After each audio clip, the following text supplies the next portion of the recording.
With the ever-ballooning growth of social media, parasocial relationships have become a pretty hot-button issue. Sometimes they're pitched as an apocalyptic event, a sign that we're becoming psychologically unbalanced and socially incompetent. At other times, they're seen as a much-needed balm to our increasingly lonely societies. In my view, the truth is somewhere in the middle. Parasocial relationships themselves are a complex and sometimes quite harmless phenomenon. But I do see some worrying trends that our societies are becoming increasingly parasocial, and that, in our haste to escape our isolation, we may be forgetting what is so very valuable about the social bond. This trend reaches its pinnacle in the AI relationship, where people befriend and sometimes even become romantically involved with a chatbot. But we'll move on to that later in the video. Obviously, I'm not an expert, so please do take all of what I'm saying with a grain of salt. But otherwise, grab a cup of tea and let's take a look at the fraught world of the parasocial. My name is Joe Foley, and this is Unsolicited Advice. 1. Sociality and Parasociality. At its core, the baseline concept of a parasocial relationship is both pretty straightforward and also probably already familiar to many of you. It is when we have an emotional and personal attachment to someone that is deeply asymmetrical. For instance, I am a fan of the Canadian singer Michael Bublé because I generally have the music tastes of a middle-aged mum. But Michael Bublé, to my eternal chagrin, simply does not know that I exist. To the extent that I find myself attached to him as a figure, I am having a parasocial experience. And in many ways, parasocial relationships come in the sort of flavors that ordinary social relationships do, but without the reciprocation. That is, they can exist to various different intensities. I might be slightly parasocially attached to Michael Bublé, but highly parasocially attached to one of my favorite actors, say Tom Hardy. There can even be romantic parasocial relationships, which is something like a celebrity crush. Now, it's important to note that not just any asymmetry will do when it comes to parasociality. If I had a crush on a friend and they didn't reciprocate my feelings, well, that wouldn't be a parasocial relationship. That would just be bog-standard, unrequited love. In a recent chapter on the ethics of parasocial relationships by Archer and Robb, they outline 3 axes along which the parasocial asymmetry can run. First, there is attentional asymmetry. The parasocial subject, that is, the one with the attachment, pays far closer attention to the parasocial object than vice versa. The clearest case of this is with celebrities. They might pay attention to their fans as a group, but they're unlikely to have ongoing direct communication with every individual fan. That would basically be impossible. Then there is communicational asymmetry. This time, it is that the parasocial object communicates with the parasocial subject far more than the other way round. I listen to Michael Bublé's music, but he doesn't watch my videos, at least as far as I know. The communication only goes one way. And finally, there is epistemic asymmetry. The parasocial subject knows much more about the parasocial object than the other way round. In a celebrity crush, someone might learn all sorts of things about the object of their affections, but the celebrity themselves doesn't often know anything about them in return. It's important to clarify that different researchers in parasociality define their terms in slightly different ways, and they emphasize slightly different qualities of a parasocial relationship. One of my favorites is to talk about the parasocial relationship as, to a great extent, mediated through the imagination. So, whereas with our social relationships, we largely interact with the actual people concerned, in our parasocial relationships, we can't do this. So, we end up interacting with a sort of imaginative construction of that person, whether consciously or unconsciously. And if this distinction seems a little bit blurry to you, those are excellent instincts, and we'll be talking about that in just a moment. But this channel is all about honing your analytic skills. And if you want to do just that, then you should check out today's sponsor, Brilliant. We all know that studying STEM subjects like maths, science, and programming can be really quite difficult. These can get very unintuitive rather quickly, which often presents real hurdles for students. But this is where Brilliant comes into play. Brilliant has added a huge number of topics this year, so you can learn anything from programming with functions to probability theory to learning the ins and outs of large language models or classical mechanics. Additionally, Brilliant's learning is based around completing activities, so you can learn by putting what you're learning into practice, which both improves retention and just stops things getting boring. Brilliant also personalizes your learning, which makes sure that you improve at a steady pace.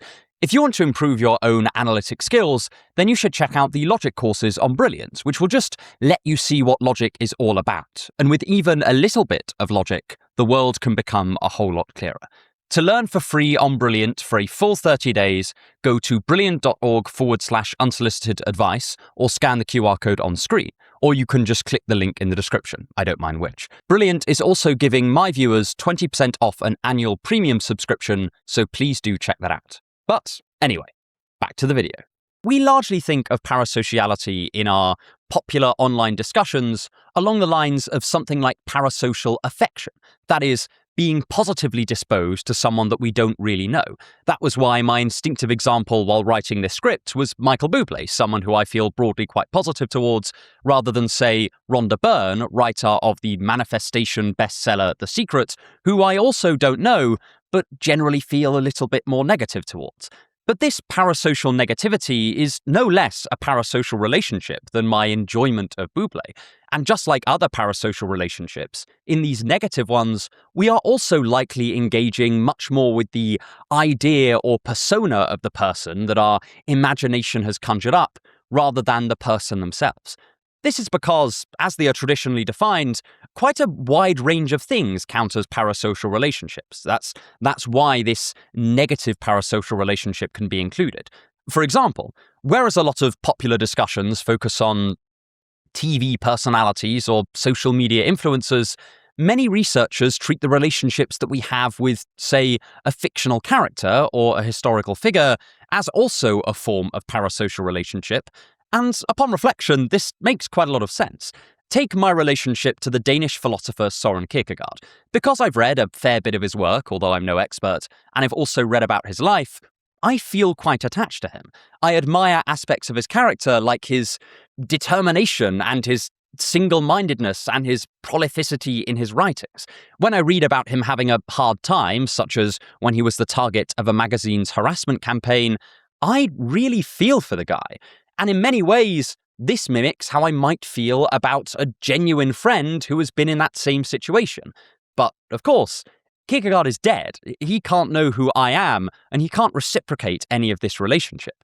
The same goes for my emotional attachments to fictional characters who literally have never existed, like Levin in Anna Karenina or Wesley in The Princess Bride, which is my favourite film. One of the points made by David Giles and Gail Stever in their recent excellent book on parasocial experiences and parasocial relationships is that the distinction between the social realm and the parasocial realm has become much fuzzier in recent years. And that's partly to do with simple changing circumstances.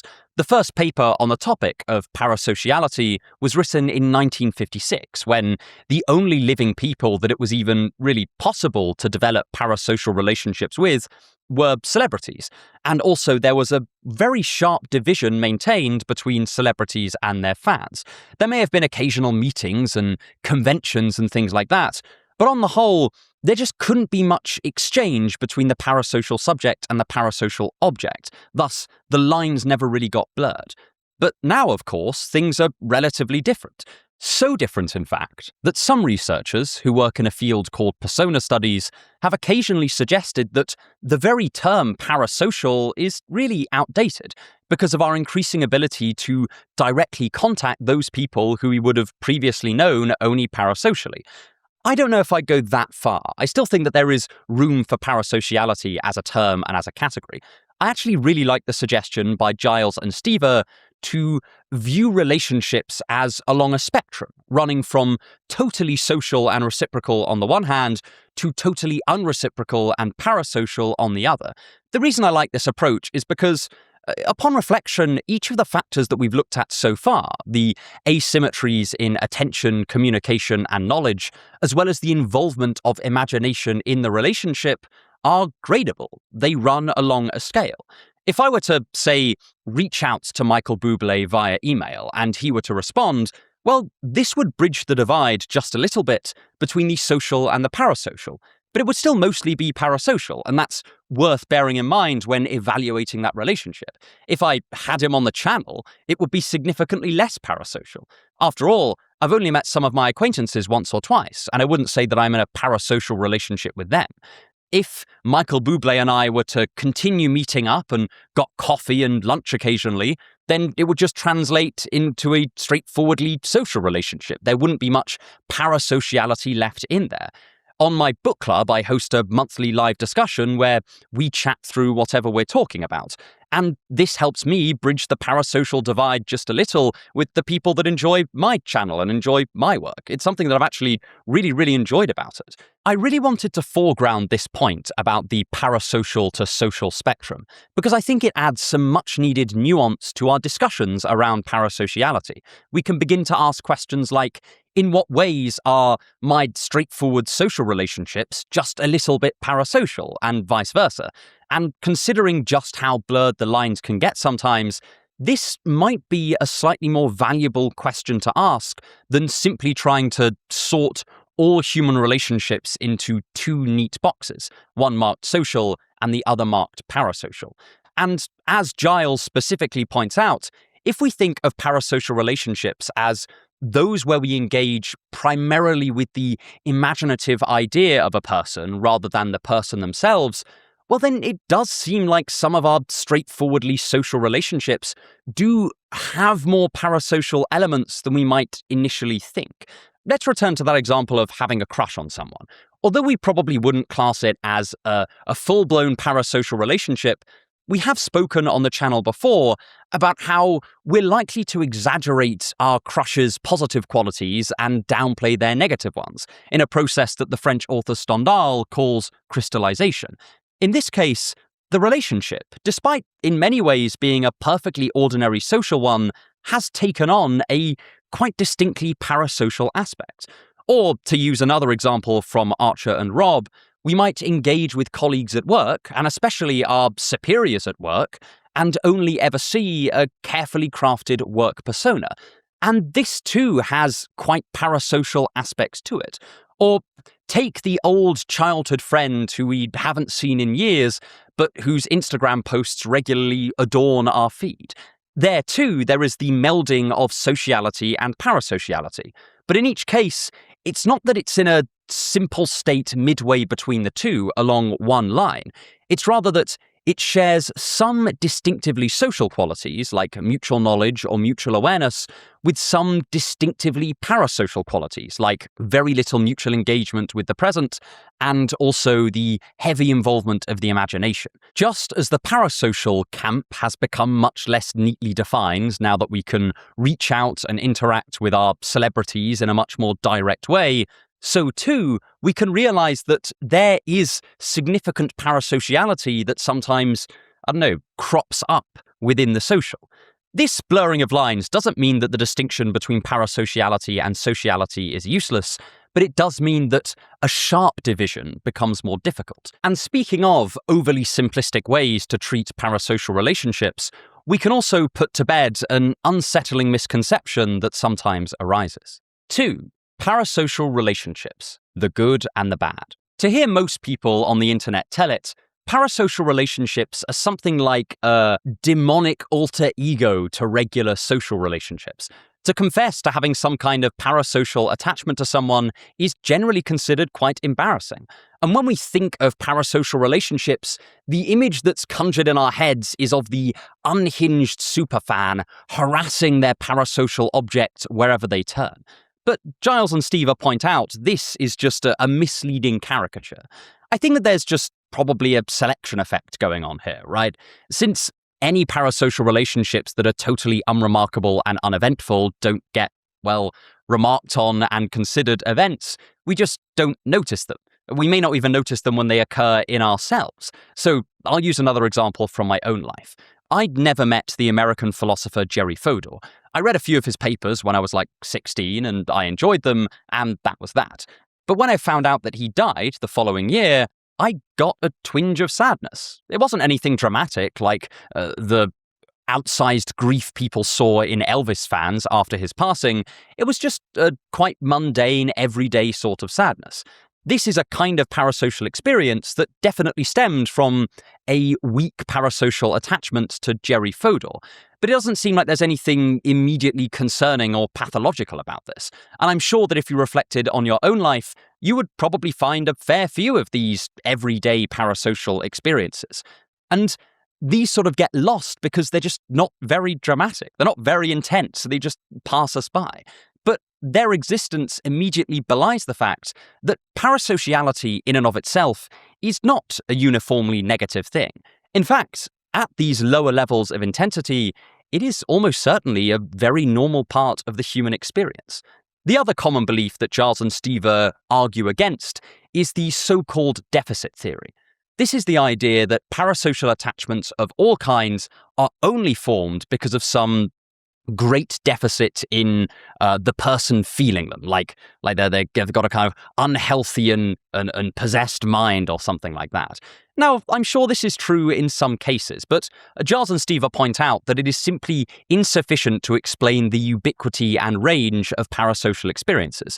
Instead, they prefer to talk about how parasocial experiences and parasocial relationships can be supplements. They are supplements to our existing social existence. They're not fit to replace them, as we'll go on to later, but also in the majority of cases, they don't stem from some kind of pathological internal social sickness or something like that.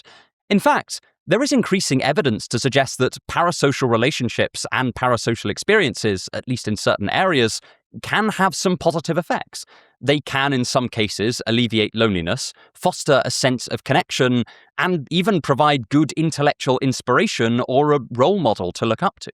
One of my favourite anecdotal examples of this is the admiration that the French philosopher Albert Camus had for Simone Weil, who sadly passed away before he had ever come across her work, and so they never met. He once said that death never came between true friends, and that this was the case for him and Weil. This is a pretty clear example of parasocial attachment, right? Camus is referring to Weil as his friend, even though they never met.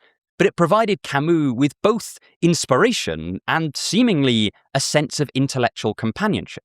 This is partly because, from the inside, parasocial relationships just feel a lot like everyday social relationships. And contrary to popular belief, they're not necessarily delusional. There is a healthy kind of parasocial relationship where the parasocial subject doesn't actually believe they have a mutual connection with the parasocial object, but where they nonetheless get some of the benefits of social connection through this parasociality. I can see how this would be potentially helpful if someone had, say, social difficulties. Though, as we will see in the next section, there are downsides to this as well. So, broadly speaking, those are some of the positive effects of parasocial connection.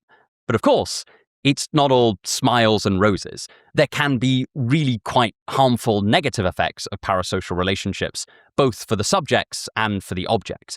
And many of these occur when we take our preconceived expectations of reciprocal social relationships into the parasocial sphere. In that Archer and Robb chapter that we mentioned earlier on the ethics of parasocial relationships, they talk about the outsized influence that a parasocial group, like a fan base, can have on the person they're following. When the parasocial object doesn't live up to the idea that the followers have in their heads, this can turn quite vicious.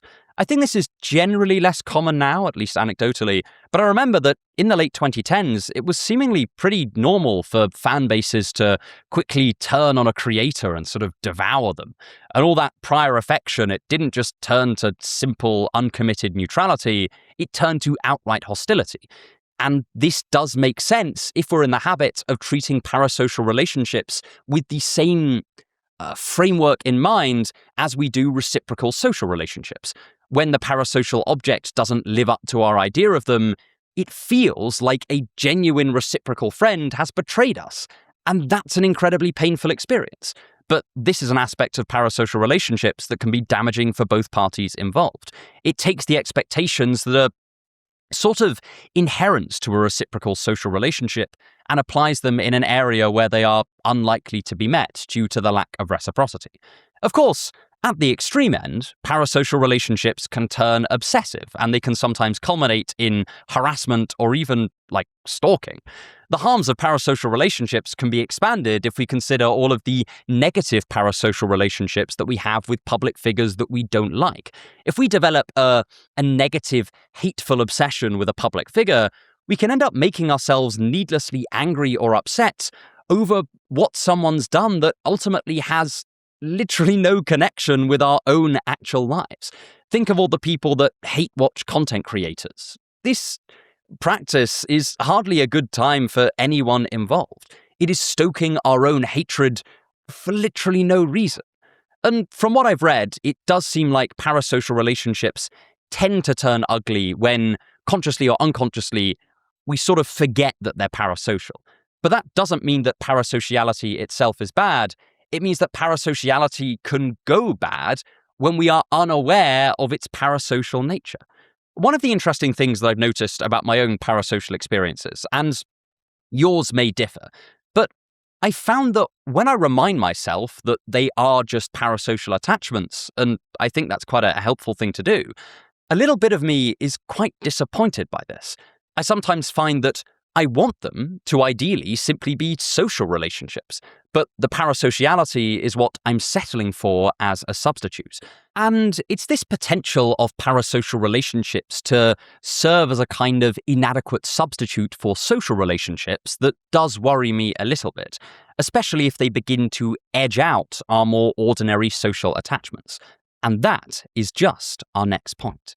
If you want to help me make more videos like this, then please consider subscribing, either to the channel, or if you're feeling incredibly generous and want to gain access to exclusive content, including my slow-motion, book-by-book bookshelf tour, then consider subscribing to the Patreon, though it's absolutely no pressure. The links are in the description. 3. The Parasocial World.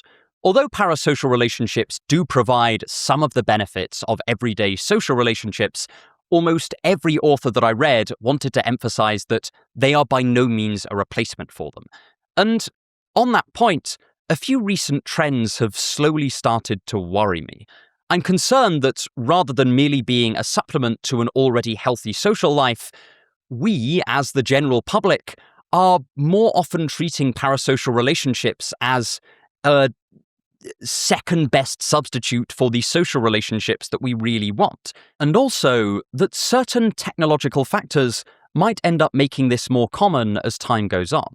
I should clarify that this section is largely going to be me speculating, but I will explain as to why I've got a bit more concerned about this.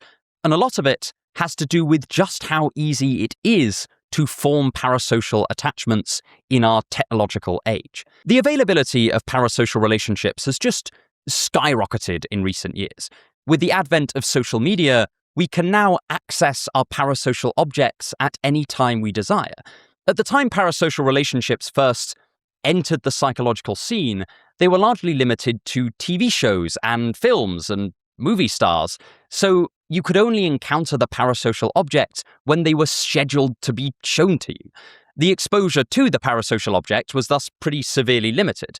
But now, if you are in a parasocial attachment, you can access that parasocial object at any time you like, simply with a click on your phone. Moreover, although we can be hurt in parasocial relationships, especially if the parasocial object lets us down in some way, there is a sense in which parasocial relationships are less risky than straightforward social interaction because they don't carry the same risk of rejection. I'm sure most of us have been in something like the following scenario. We are talking to someone at a party, and it slowly dawns on us that they would really rather be talking to anyone else and have stopped listening sort of 3 to 5 minutes ago. I've been there many, many times. This is social rejection, and it stings. But by contrast, I can look up a familiar figure on social media, and there isn't any risk of rejection at all, because there's no reciprocation there, so there is nothing for them to reject. On the one hand, this is sort of a short-term positive, right? It's the avoidance of risk. But I think that the avoidance of that risk is potentially a quite serious long-term danger. The risk of social rejection and the skill of overcoming our fear of it is pretty invaluable to have. It's one of the best bulwarks against loneliness because it makes us bold enough to go out there into the world and try to make friends, to form connections with others. But, at least in my experience, the way to overcome this perfectly normal human fear is to confront it again and again and face social rejection again and again, and so gradually learn that it just isn't the end of the world. But will we be as likely to do this if we have a slightly worse parasocial substitute that doesn't carry any risk at all? Will we choose consciously to face that risk, given that we can make things just good enough merely with parasociality? The potential danger here is that we let parasocial relationships kind of crowd out our ordinary social relationships because they become the path of least resistance, and we humans just don't like risk. And this danger will be heightened if we are already, on average, feeling more lonely and disconnected, because then not only are parasocial relationships the path of least resistance, genuine social relationships become much more difficult to come by. There is some evidence that this is already happening, although the research here is only in its preliminary stages. For example, one 2019 study by de Baralia et al. Found that there is some association between felt social anxiety, loneliness, and increased parasocial attachment to, well, YouTubers. This doesn't demonstrate that social anxiety and loneliness is the driver behind all or even most parasocial relationships, but it does suggest that some people might be using parasocial attachments in this slightly worrying substitutional way, using the internet as their tool. But also, I think even this substitutional use could be helpful or profoundly unhelpful depending on context. Say that you had debilitating social anxiety and you were using parasocial relationships as a stepping stone to forming social relationships, much like children are thought to use imaginary friends as a kind of social development tool. Well, this seems like an extremely positive thing. However, on the more unhelpful side, someone might also remain trapped in this stage, and they might find themselves using parasocial relationships as an unsatisfying crutch that prevents them from swallowing their fear and going out into the social world. In a write-up of this paper in Psychology Today, Grant Brenner compares this to the effect that regular exposure to explicit images is thought to have on the health of our sexuality. The researchers raise a particular worry that this combination of social anxiety and parasocial attachment might make it more likely for people to become outright addicted to social media platforms, as the parasocial relationship provides the positive reinforcement for the behavior, and they don't see any alternative to meet their needs. Now, if this finding holds, then this really is a genuine problem for the future of our social world. Relationships at the far end of the parasocial scale are only going to get easier and easier to form as time goes on. Plus, social media sites allow for continual new content to be put out into the ether by the parasocial object, which then provides a steady stream of new material with which people can strengthen their own parasocial attachments. Although I have a parasocial attachment to the fictional character of Levin, he's only featured in one book, and so there's only so attached I can become to him. But if I'm attached to a particular celebrity and they are active on Twitter or YouTube or Instagram, I can keep getting these little reinforcing hits from their activity on those platforms. And this is fine, as long as the parasocial relationships stay in proportion. But if it has the potential to become addictive, especially for those who are already struggling socially, then that's a worrying combination. In effect, it seems like the world is set up to become more parasocial over time. And while it's important not to paint this as some kind of doomsday scenario, I also don't think that this is something that we should simply accept uncritically. And I think that it has a lot to do with the effect of technology on the way that we engage with the world. One of the great points of convergence among philosophers of technology is that the technology that we use, and specifically the way that it encourages us to interact with reality, changes our entire outlook and framework on the world. Heidegger famously argued that certain technological advances encourage us to see the world, and eventually one another, as resources to exploit. But the general idea that technology affects our world approach is ancient. It arguably dates back to Socrates' argument that writing could degrade our memory because we would no longer need to remember things, and he was probably right about that. In her book Too Much to Know, Anne Blair argues that the printing press changed our general attitudes towards information because so much more information could now be produced. This, along with a contemporary value system that prized documentation and feared losing information, meant that our way of viewing the written word changed in accordance with this technology. For example, encyclopedias became much more necessary, and people got used to being acquainted with far more books that they would never directly read. So here, I just want to pose the question: what effect will new technologies like social media have on the way that we habitually approach and consider our relationships with other people in this realm of the parasocial to social spectrum? Of course, this is ultimately an empirical matter, but I really think that it's worth asking. These questions aren't separate, they are fundamentally intertwined.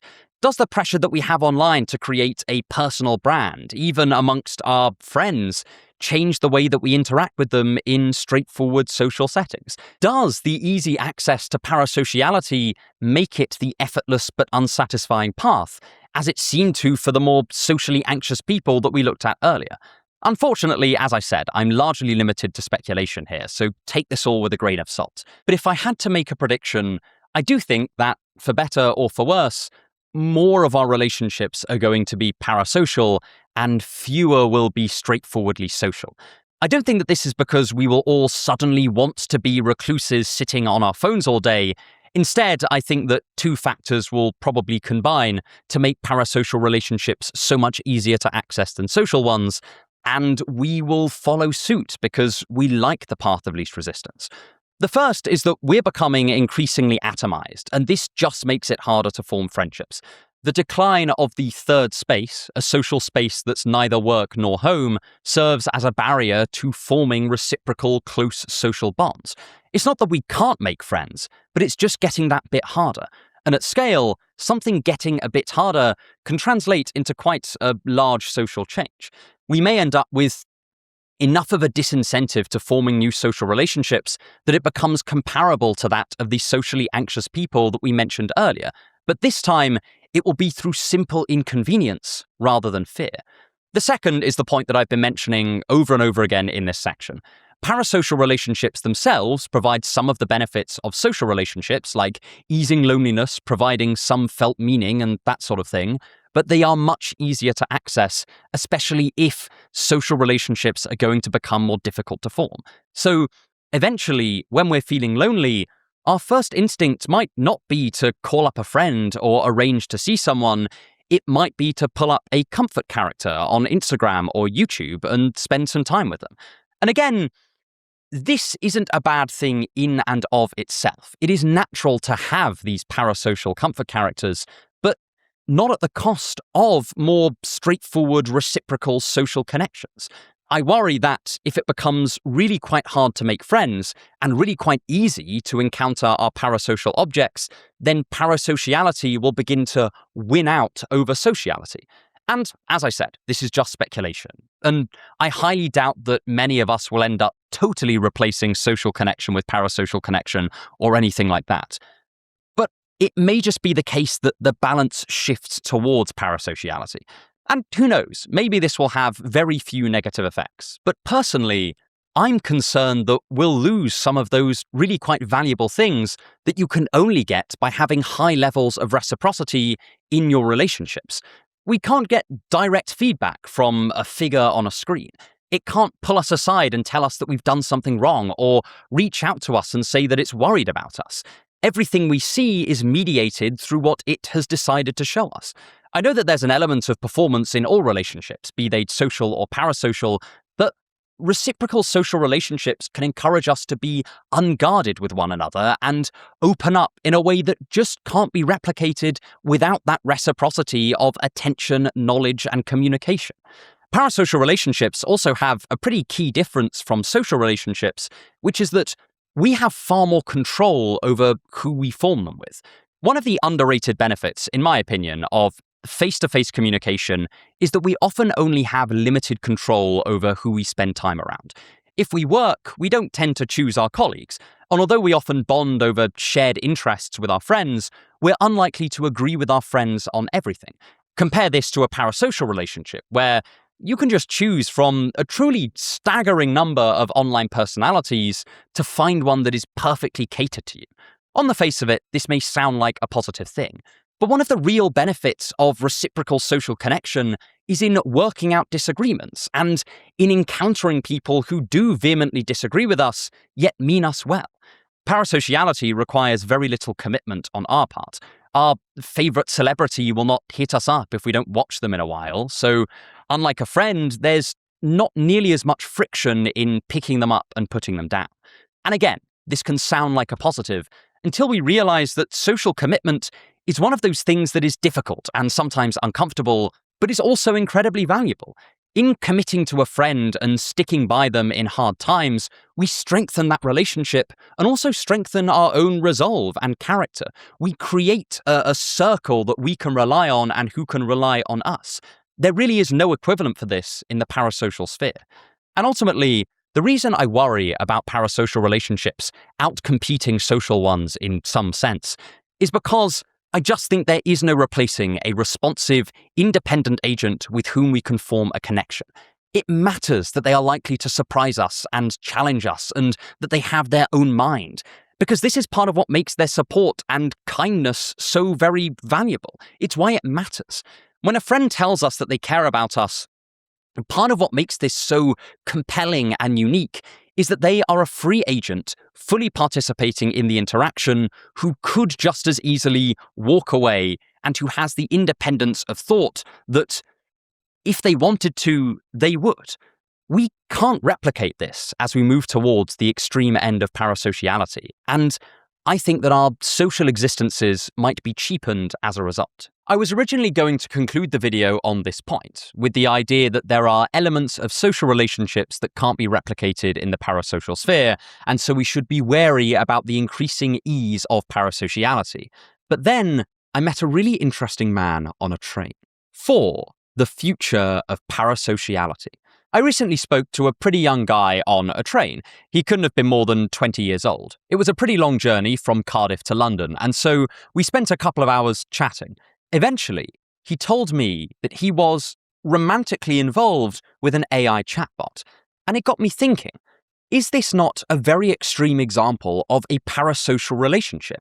And in fact, the more I thought about it, the more I concluded that these chatbots have the potential to completely change the parasocial game, and I positively predict that they will. Also, obviously, a lot of this will be speculative as well, so think of this as forming a hypothesis rather than coming to a conclusion. The kind of relationship that someone might have with an AI chatbot is fascinating and slightly unusual. It borrows some components of straightforward social relationships, in that if you talk to a chatbot, it will respond to you, and sometimes it will respond in ways that are quite convincingly human. But on the other hand, it is also totally parasocial, in that there is no mind that you're talking to. The reciprocity is an illusion. The chatbot's not conscious. So the relationship is with someone that doesn't really exist. If some of the negative effects of parasociality stem from the fact that we sometimes forget that our parasocial relationships are indeed parasocial, this seems like it's that dialed up to 11.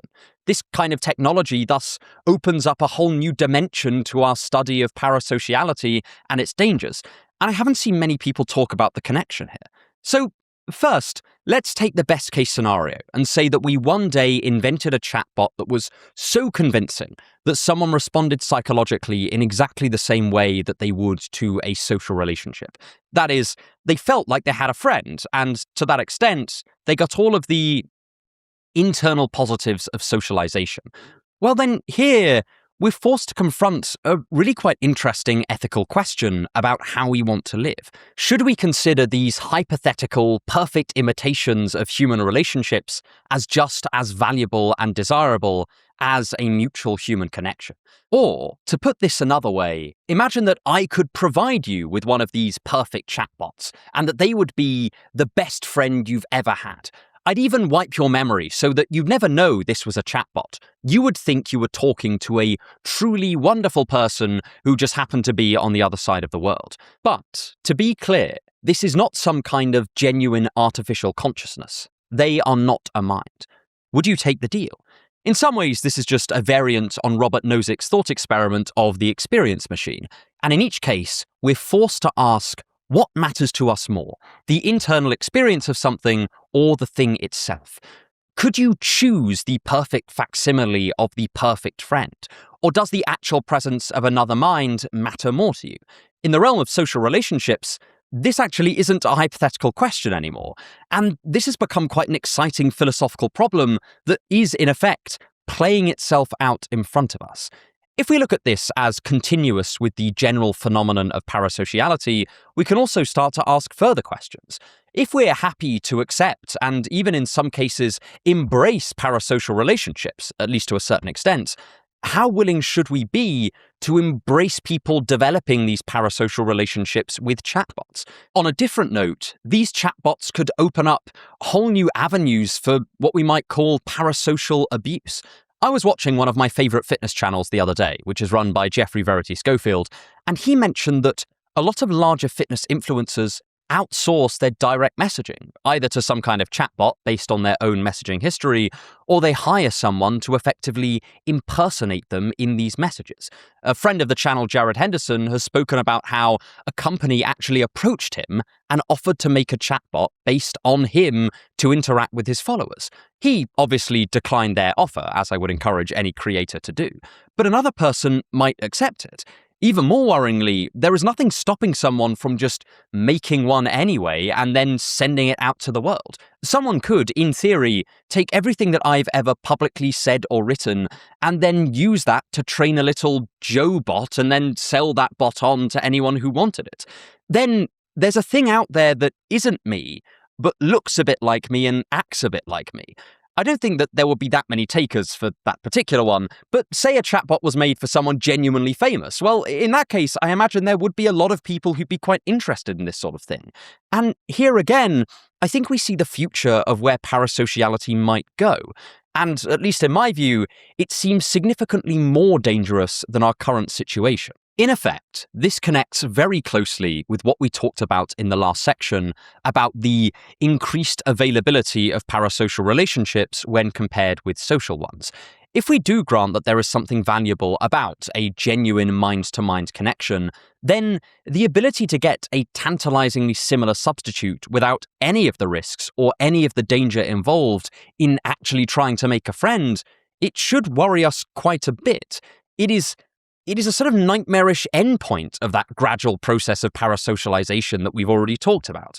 And this gets even more concerning when we consider the general pitfalls of chatbot interaction as it exists today and is likely to exist in the near future. By and large, these personal relationship chatbots tend to be overly compliant to the point of being sycophantic. And again, they are ultimately controlled by the human who is using them. In many of these apps and programs, you can even adjust their personality using sliders. And of course, they can only interact with you to the extent that you let them. You can even delete them at your will. This is just so very different from actual human friendships. It appeals to our short-term desires to have a perfectly validating friend at our side. And I think that's why so many people are using these bots, or at least part of why. But as we talked about in the last section, one of the most valuable aspects of having a connection with another independent human mind is that they can hit you with something deeply unexpected. They can firmly disagree with you and think independently of anything you want them to think. The person with a plethora of AI chatbots or AI friends is in a similarly lamentable position to the king who is surrounded by yes men. Sure, these yes men fulfill some of the king's social needs, but he may, and I would argue probably will, yearn for someone who can actually be honest with him and tell him what he may need to hear, however painful that may be. Even worse, the king is racked with doubt over whether he actually has any of the qualities his courtiers assure him of. Is he really kind and wise and generous, or do they just say that because they are his subordinates and they want to please him? The ability that social relationships have to stabilize our self-concept is disrupted. Lastly, in a recent paper by Lott and Hasselberger, they point out that the kind of friendship you might have with a convincing chatbot is also very distinct from human connection because we can't wish the good of the chatbot for its own sake. Wishing the good of the other for their own sake was a key part of an Aristotelian definition of friendship and has been carried over to many of our modern concepts of friendship as well. But we can't care for the chatbot because there's nothing that is good or bad for it. It is a non-conscious entity rather than a conscious organism.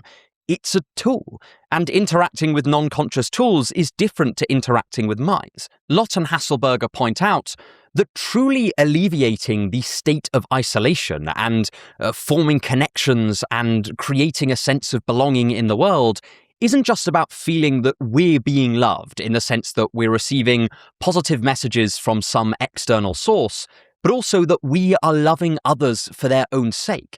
In the case of friendships with chatbots, we could only do this if we were deluded as to the chatbot's real nature and thus thought that they could have things that were good for them in and of themselves. Again, like more simple forms of parasociality, it gets some of what we want from social connection, but not all of it. And the sheer convincingness of the facsimile is what makes me so worried about this. And I really do think this gets to the heart of my general concerns for the future of parasociality. Really seems like we're developing ever greater tools to deal with our loneliness through this parasocial mechanism while leaving the root of the problem, our lack of genuine social connections, quite unaddressed. I can hardly blame someone who has very few social connections turning to a chatbot to plug that gap. Indeed, that is what many people who use these devices describe, and they're clearly in a very vulnerable situation. But, to use an example from my own life, I can't help but feel this may be similar to treating insomnia with sleeping pills without ever getting to the root of the problem.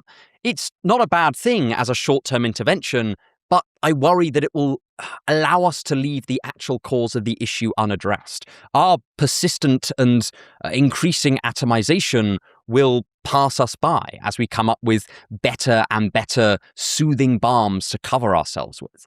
And I hope that you'll believe me when I say that I don't think all parasociality is bad. In fact, about half of this video was re-emphasizing that point. But I do think that if we put all of our collective effort into creating greater and greater vectors for parasociality, culminating in ever more sophisticated chatbots to ease our social needs, then we may forget that there is another route to tackling our loneliness, which attempts to identify why we feel so disconnected from the genuine, full, rounded human minds around us and works towards solving that. But of course, that is a huge topic in and of itself, and it's a video for another day. But if you want to see how I think that the internet itself may be incentivizing some other quite worrying and counterproductive behaviors, then check out my video on that topic right here. Thank you so much for watching, and have a wonderful day.